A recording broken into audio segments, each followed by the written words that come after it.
Hello and welcome back to another episode of How They Died. Today, we are examining the story of the most notorious criminal couple in American gangster history. Bonnie and Clyde. Bonnie Elizabeth Parker and Clyde Chestnut, Champion, Barrow were an American criminal couple who traveled the central United States with their gang during the Great Depression. The couple were known for their bank robberies, although they preferred to rob small stores or rural funeral homes.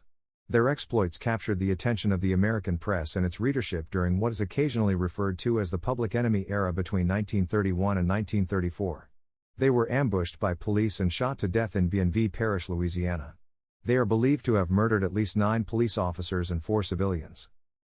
By May 1934, Barrow had 16 warrants outstanding against him for multiple counts of robbery, auto theft, escape, assault, and murder in 4 states.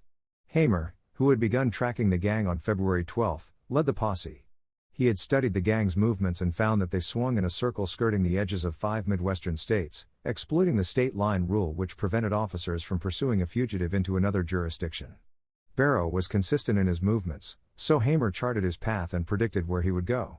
The gang's itinerary centered on family visits, and they were due to see Methvin's family in Louisiana. Unbeknownst to Hamer, Barrow had designated Methvin's parents' residence as a rendezvous in case they were separated. Methvin had become separated from the rest of the gang in Shreveport. Hamer's posse was composed of 6 men, Texas officers Hamer, Hinton, Alcorn, and B.M. Maney Galt, and Louisiana officers Henderson Jordan and Prentice Murrell Oakley.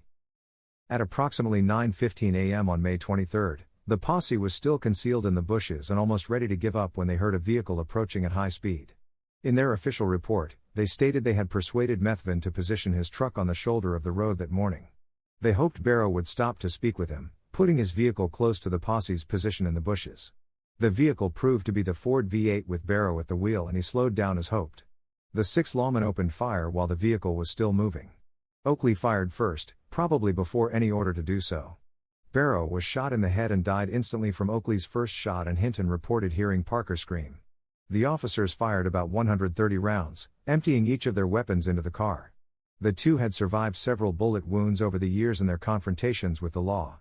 On this day, any one of several of Bonnie and Clyde's wounds could have been the cause of death. As always, thank you for watching, and don't forget to like, subscribe, and comment your suggestions for future videos.